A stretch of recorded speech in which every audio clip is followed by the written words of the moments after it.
Okay, so good day to everyone. This will be our third video discussion for the subject tourism and hospitality marketing. And before I start, I'd like to say a few words. I know that the video discussions I send are a little bit lengthy, medyo mahaba siya. And actually, I don't encourage you guys to watch it all at once. Yung isang video na isang dire-diretso. I advise that you try to pause every now and then. Pag meron kayong thought na kailangan pag-isipan pa before proceeding, you can always pause the video. That is why I opted for this kind of lecture kasi. So that you can learn at your own pace. And that is what I want to to for you guys to do, no? To learn at your own pace. Kasi if you will be pressured while learning, mahirap pumasok yung information sa atin, mahirap understand. Kasi we are just cramming every little detail, every little detail that is given to us. We cram it in our minds and mahirap siyang intindihin kasi pinipilit lang natin isuksok sa utak natin. Pero dapat hindi ganun. We should we should we should be well rested when studying. We should be anong tawag dito? We should learn at the pace that we are familiar with. No? Yung pace lang na sakto lang para sa atin. So you don't have to finish the video all at once. Kaya diyan sa baba, makikita niyo may mga time marks diyan na mga videos para pwede nyo i-pause doon. Or kung meron kayong guide kung hanggang saan lang yung certain topic na pinag-uusapan natin. Kasi per module naman itong pag-uusapan natin. Pero this time, proceed na tayo ngayon. We will only talk about one module and that is module number 11. If you will see your modules, medyo marami tayong in-skip na modules kasi nakita ko na sa dulo, it's still all of them are all considered consumer buyer decision process.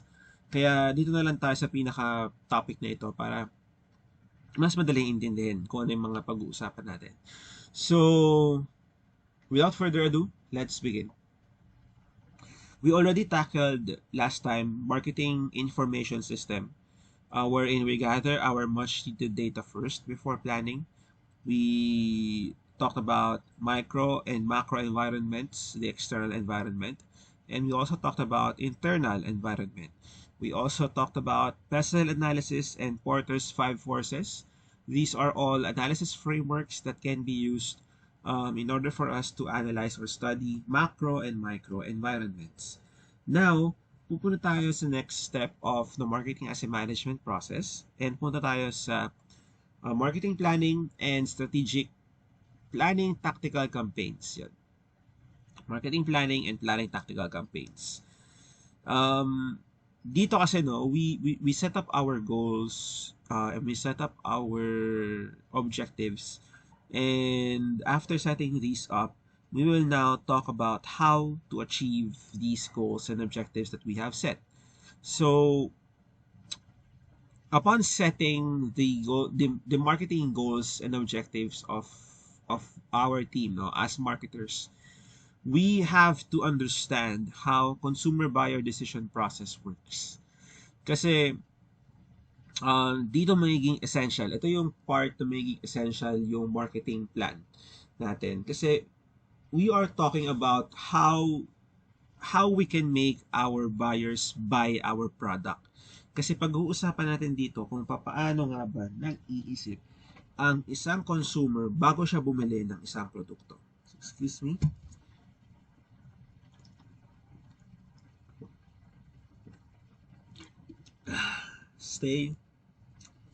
Should always stay hydrated, guys. Okay. Now, consumer buyer decision process. Pag-uusapan natin to in order for us to better plan or to better set our marketing goals and objectives and to help us better strategize our step-by-step process on achieving our marketing goals and objectives. So, consumer buyer decision process. Meron tayo ditong 5 na nakalagay na bagay. We have here need recognition, information search, evaluation, purchase, and post-purchase evaluation. We have to, I want you guys to take note of the 5 of these before we move forward with our discussion. Kasi ito po yung buong consumer buyer decision process. So first, we will talk about need recognition. Ano nga ba yung ibig sabihin natin ng need recognition, no? Before we go into this definition, I want you guys to understand that we as consumers, we have our needs and wants, tama? Meron tayong mga bagay na gusto natin bilhin at meron tayong mga bagay na kailangan nating bilhin. Now, I ask you guys as consumers, as a customer, pag kayo ay may needs and wants, ano ang madalas na binibili niyo? Yung needs ba or yung wants? There may be some of you that would prioritize their wants over their needs. Pero I know that most of you guys will put needs first before their wants. And I want you guys to realize that we as marketers or marketing our products, we should always market our products as if it is a need. Dapat maisip ng mga guests natin na itong produkto na binebenta natin ay kailangan niyang bilhin. Hindi lang basta-basta na gustuhin niyang bilhin. Kasi 'di ba, pag sinabi natin na gusto mong bilhin, marami kang factors na kailangan mo na i-consider. Yung iyong pera na meron ka is enough. Is it enough to buy your wants? The timeliness of the product. Kailangan mo na bang bilhin itong produktong ito? Or baka pwede mo naman itong ipansatabi muna at bilhin na lang sa susunod na panahon. And many other different factors. Pero yung needs natin, these are all things that will make us feel or make us think na kailangan kong bilhin to as soon as possible, no matter what it takes. Kaya kailangan nating isipin when marketing our product, we want our customers to see our products as if it is their need to purchase our products. And that is what we call stimuli. In order for us to convert these feelings that our customers have, we have to understand how internal and external stimuli works. Okay. We have to understand how the internal and external stimuli works. Kasi nga, 'di ba, we have to market our products as if it is their need to market our product. So, let's talk about first internal stimuli or inner stimuli. Here we have an example. On your way home, you felt hungry as your stomach grumbled. You see a restaurant and grabbed a quick bite. This was a need triggered by inner stimuli. So inner stimuli or internal stimuli, it will work. It will work based on what is happening inside our bodies, based on what is happening inside our minds. Nanggagaling yung trigger ng isang bagay in order for us to think that we have to buy or need natin bumili ng isang produkto dahil meron nangyayari sa atin. Inner stimuli. We felt hungry, that is why we buy siomai. We buy siomai. Ayun, ako. Sorry, nakaramdam kasi ako ng gutom. Pag nakakaramdam ng gutom, syempre pag nasa school. And marami kasing bilihan ng siomai sa labas and hindi ko naalala kung tatandaan ninyo na mahilig ako sa siomai rice. Kaya ang saya kasi pag nagutom lang ako or nasa-stress ako, bibili na lang ako siomai sa labas, tapos yun na, okay na. So, yun. Inner stimuli. No? Something happens within the customer. That is why he or she will buy the product. And then we also have here the external stimuli. And if you will read the example, again, on your way home, you smell the aroma of freshly cooked bread as you passed by the bake shop. It smelled really good, so you decided to enter and buy a piece of bread. This purchase was triggered by external stimuli. Now, the difference of the two, diba? Inner stimuli, I told you guys a while ago, something happens within our minds, within our bodies, kaya tayo napapabili ng isang produkto. And when it comes to external stimuli naman, something that is outside of our body, outside of our minds, which is usually, this external stimuli is usually triggered with our senses. We have the eyes, sense of eyesight, sense of smelling, sense of hearing, sense of taste in our tongue, and taste of skin, our feel. So, external stimuli, ito po yung mga bagay na magti-trigger sa ating five senses, or is five senses, yes. And these are all triggered by external things that is happening in the world. So, dito sa example na to, yung aroma, yung amoy ng freshly cooked bread ang nagpa-trigger doon sa kanya na isipin niya na kailangan kong bumili ng tinapay. And yun, external stimuli. And as a marketer, kailangan alam natin kung paano natin i-take advantage yung external stimuli. How can we attract our guests to buy our products based on the external stimuli, no? The attractiveness of our products, the smell of our products, the way how our products feel, well, when it comes to their mouth, pag kinain nila, when it comes to their skin, pag kanilang nahawakan. These are all things that the marketer should think of para ma-exploit niya itong external stimuli. Balik tayo dun sa example ko. Ako na lang ulit sa siomai rice. Bumili ako ng siomai rice or bumili ako ng siomai sa labas. And then, while walking back, pabalik ng St. Jude, naamoy ko yung pares, ganyan. No? Naamoy ko yung ulam na niluto ng mga karinderya sa harap. And nag-crave ako. This wasn't triggered by inner stimuli. Tandaan nyo, the inner stimuli triggered me to buy siomai kasi I crave for siomai and I am hungry. And that is inner stimuli. Pero ako ay nung naglabas na nakabili na ako ng aking pagkain pero meron akong naamoy na maganda, masarap, na mabango. This is an external stimuli for me kasi I don't need to buy this anymore. Pero when I smelled the aroma, no? Sabi ko, kailangan ko bumili nito. Kailangan ko matikman. That is why I also bought it. Or pag may nakita ka, halimbawa, nasa tusok-tusok ka, o puro tayo muna, St. Jude muna tayo, tusok-tusok. Ang plano mo lang sana bilhin is kwek-kwek. Pero nakita mo, parang mukhang masarap din yung kikiam. Mukhang masarap din yung hotdog, yung siomai. These are all external stimuli that triggers yung ating sense of eyes, sense of sight. Nakita mo na when upon seeing those products, it created this thing inside your mind that I have to buy these things, no?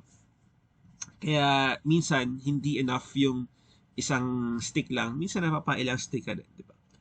Kaya yun po yung external, and that is how external and internal stimuli works. And as a promotional strategy, kailangan nating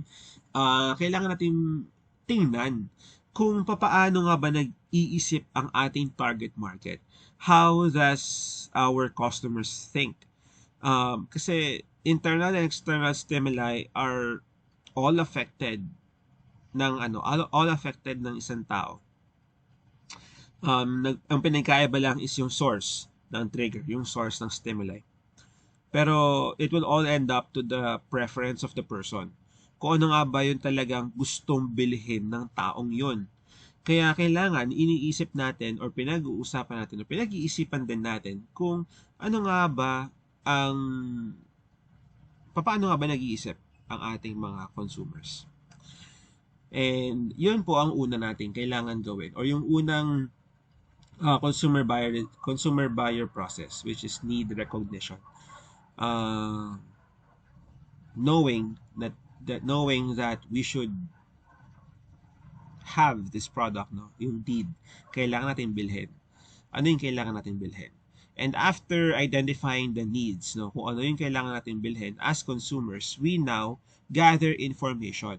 We gather information based from different resources, whether personal resources man yan, wherein we ask our family, uy, ate, kuya, maganda ba bilhin to? Mapa, anong tingin nyo? Maganda kaya bilhin to? Kaya mare or be, ano ba? Maganda ba bilhin tong produktong to? We ask personal sources. And then we also have commercial sources of information.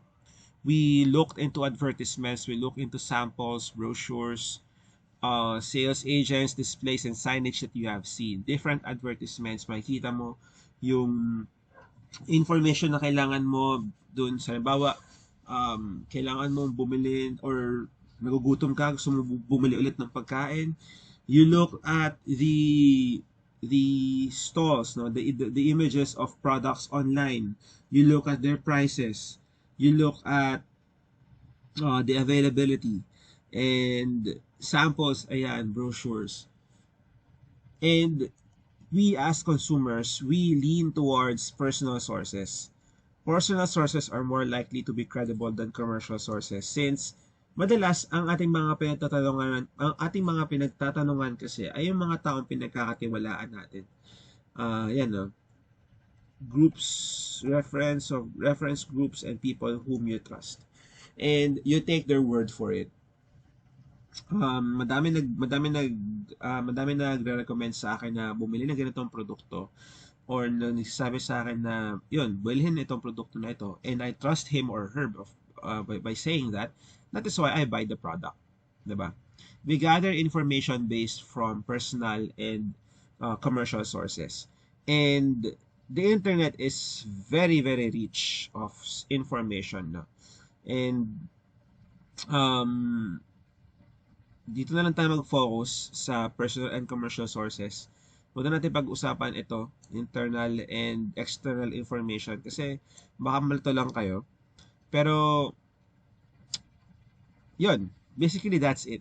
We gather information from personal sources and commercial sources, and the use of internet is very, the use of internet became very relevant. Kasi naging platform ito for information.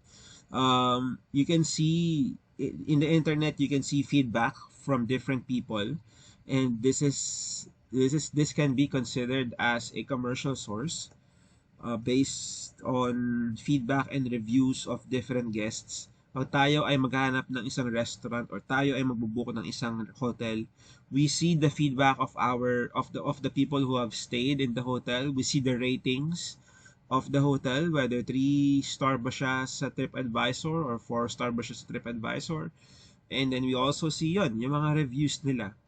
And commercial information is also very rampant in the internet, especially in social media, wherein nakikita nila lang basta biglang lumalabas yung produkto, tapos may presyo na, may mga bagay kung paano ito magagawa, how does it work, how much, and everything else, no?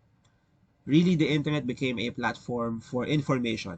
That is why we as marketers, we exploit the internet. We gather as much information as we can from the internet, and we also throw out information as much as we can in the internet. And ang ating healing ay sana yung mga bagay na nilalabas natin sa internet, pag tayo ay mag-market ng isang produkto, ay papatok sa mga tao. Now, after we identified our need, and then we searched for information that we gathered, we are now going to evaluate. And what are we going to evaluate? We evaluate alternatives. Yung mga bagay na pwede mong bilhin that can satisfy your needs. Kaya nga po sa business, 'di ba, we have here yung direct and indirect competitors natin. I don't know if you are familiar with that term, pero we have direct and indirect competitors. For example, pupunta kayo ng 7-Eleven at nakuuhaw kayo. Pupunta kayo ngayon doon sa ref. May, 'di ba? May need, no? May inner stimuli. Pupunta ka ng 7-Eleven kasi nauuhaw ka. May inner stimuli na nangyari. Now, after going doon sa 7-Eleven, nakita mo na maraming klase ng produkto pala ang pwede mong bilhin to help you quench your thirst. That is why you now gather information. Magkano ang mga bagay na ito? Magkano ang Pepsi sa Coke? Magkano ang Copico 78 sa Starbucks Frappuccino na bote? You now gather information, and after gathering information, you now evaluate these alternatives. Ano nga ba ang gusto kong bilhin sa mga ito? Ano nga ba ang aking mas kinakailangan? This will boil down to the personal preference of your guest. And we don't have as much control when guests are now evaluating alternatives, if consumers are now evaluating alternatives. Pero what we can do is to make our products be attractive in all aspects as much as possible. Kaya 'di ba nakikita mo yung mga bote ng mga products, may iba't ibang klase ng design. Tapos may iba't ibang klase ng colors. May iba't ibang klase ng way ng pag-market niya. The reason for that is because these kinds of products, they want to trigger something in your mind. Pag nakita mo yung bote ng Starbucks Frappuccino na nandun, makikita mo na ang ganda ng bote, ang sleek tingnan, ang ganda ng design. Kita mo yung logo ng Starbucks, gold yung cup niya. Pero makikita mo yung presyo, napakamahal niya. Pupunta ka sa ibang alternatives ng kape. Pero ka mga makikita doon ng mga mura like Copico 78 or yung Copico na basta yung Copico na maliit lang tapos matapang. Makikita mo siya, makikita mo na halos parehas lang naman kahit paano yung kulay ng kape ng dalawa. Pero magkaiba yung produkto niya. Yung isa, bote, glass ang kanyang structure, yung isa naman ay plastic. Yung isa, gold yung cup, yung isa, plastic. So, you are now evaluating alternatives. Ano nga ba yung mas kailangan kong bilhin based from this information that I have? Ngayon, dito papasok na yung sinasabi kong personal preference ng ating guest. Na baka mamaya limited lang yung pera niya, limited lang yung budget niya, or baka naman feeling niya kaya niyang magwalwal at kaya niyang bumili ng mamahaling produkto. Dito ngayon yun mag-boil down sa pag-evaluate ng alternatives natin. And you as consumers, diba tayo? Pag meron tayong mga gustong bilhin, bago tayo bumili ng isang produkto, minsan nag-iisip tayo, tingin ba tayo sa iba? Or pag bibili ka ng isang brand ng damit, hindi ka lang sa isang brand pupunta. You try to also look for alternatives. That is evaluation of alternatives. Now we move forward with the purchase decision. This is the stage most awaited by tourism marketers, and this is when consumers actually make the purchase decision. At this stage, marketers should facilitate the speed and convenience by which the products or services reach the consumers. Upon purchase, guys, syempre kasi di ba tayo, pag naglabas tayo ng pera eh. So pag naglabas tayo ng pera, we expect that we will have the product as soon as possible. And ito yung dapat pinaprioritize din ng isang business, ng isang marketing business, or ng marketer mismo. Kailangan alam niya kung paano mabilis na makapunta yung produkto natin doon sa kamay ng ating mga guest. Kasi the longer it takes for the product or the service to reach our consumers, the higher the risk that they will be dissatisfied or disappointed with your product. Pag mas matagal nakukuha ng isang consumer yung produkto niya, mas mataas ang chance na hindi siya masasatisfy ng produkto or ng serbisyo na iyon. 'Di ba tayo pag nakikita natin or halimbawa, order tayo sa Grab, makikita mo na yung delivery time doon sa Grab ay 40 to 60 minutes. Minsan mapapakamot ulo ka na lang. Sabi mo, ang tagal pala nito, sobra. And you will be dissatisfied, 'di ba? Darating yung pagkain sa iyo, hihintayin mo siya kasi bumili ka na, nabayaran mo na siya. And then nakadating na yung pagkain. Minsan di ka na masaya sa kinakain mo kasi nawala na yung gutom mo, nalipasan ka na, nawala na yung craving mo, the need was gone, no? Yung bagay na pinakauna pa lang na marketer na pinakauna pa lang na gusto natin na maging need or isipin nila na need nila yung product, nawala na siya. Kaya dapat mabilis or alam natin na dapat mabilis makapunta yung produkto natin doon sa ating consumers. Para hindi ganun ka taas yung chance na hindi ka hindi sila masasatisfy sa iyong produkto. Now, after receiving the product, they will now have a post-purchase evaluation. What happened after they consumed our product or after they consumed our service or that after they had our service? Were they satisfied? Were they dissatisfied? And dito na ngayon nakasalalay sa satisfaction ng ating mga guests kung papaano nila to i-share sa ibang tao. And post-purchase evaluation carries the very essential part of marketing, which is word of mouth marketing. Word of mouth marketing is the most effective way to market our products. Diba? Sinasabi natin kanina, we have the information source that comes from personal. Ayan, from personal sources, the people whom we trust the most. And word of mouth is an essential part of personal sources of information search. Kaya ito pong post-purchase evaluation, this is just as important as the other process in the consumer buyer behavior. Kailangan alam natin kung ano yung gusto nating sabihin ng mga guest natin pag sila ay magkakwentuhan na, pag sila ay mag-uusap-usap na, kailangan gusto natin ma-recommend yung ating mga produkto. And aside from thinking of the word of mouth marketing strategy, you also have to have a good customer relations. Guys, I cannot stress this enough. Customer service or customer relations is an essential part of marketing. Kasi, lalo-lalo na kung mass-produce ang ating product, there will always be someone out there who is dissatisfied with our products. We cannot please everyone in this world. Guys, I want you to realize, we cannot please everyone in this world. There will always be someone who is dissatisfied in our service, in the way we do things.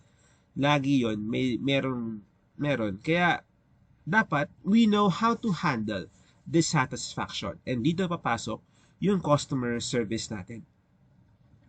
Kailangan meron tayong magandang customer service para maganda pa rin ang impression ng ating guest even if they are not satisfied with our service. And that concludes customer buying behavior process. We first think of need recognition. Iisipin muna natin, we as consumers, we think kung ano yung mga kailangan nating bilhin. And after thinking kung ano yung kailangan nating bilhin as consumers, we will now search for information, reliable information. We gather information from personal sources or from commercial sources. We gather from the internet as much information as we can in order for us to help in our purchase decision. Now, after gathering information, we now evaluate alternatives. Um, we will now think kung ano nga ba yung mga pwede natin bilhin na ibang produkto aside from this product that we are now eyeing. Ano pa nga ba yung iba't ibang pwede nating bilhin na produkto? And after evaluation of alternatives, we now go with the purchase decision itself. And when it comes to purchase decision, we as consumers, we want to have our products or service be handed to us as soon as possible. And then post-purchase evaluation, ito ngayon tayo as consumers will rate the product or service that we got, and sometimes we recommend these products to other people. So ngayon, upon knowing these things, no, perspective ng consumers natin, we now as marketers should know how to exploit each process that is being talked about here. First, pag nasa first stage pa lang si guest ng consumer buying behavior process, need recognition, kailangan yung ating marketing strategy ay nakaangkla na sa need recognition. Kailangan ang objective natin is to make our product a need for our consumers. Now, upunta siya sa information search. Pagdating sa information search, we as marketers, the information of our products should be ready-made available in various platforms, especially in the internet, kasi ito yung pinakamalaking platform na meron tayo. Kailangan ready-made na yung information at madaling maintindihan at madaling makita. And aside from that, we try our best to leave a good impression with our guests para doon sa personal sources nila ay magkaroon ng word of mouth marketing.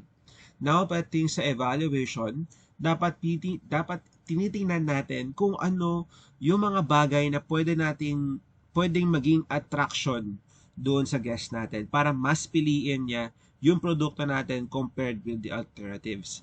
Is it something to do with the price? Is it something to do with the packaging? Is it something to do with the cleverness of your product name? Doon lahat nakasalalay yung evaluation of, pag nasa evaluation of alternative stage na si consumers, we as marketers, dapat iniisip natin dito kung papaano magsistay yung attention ng consumer natin doon sa produkto natin. And then now, we have the purchase stage. Bumili na si consumer ng product natin.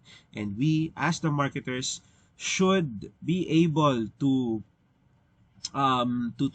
deliver the product as soon as possible.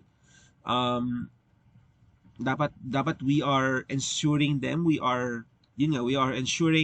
our guests that they will receive our products as soon as possible after the payment has been done.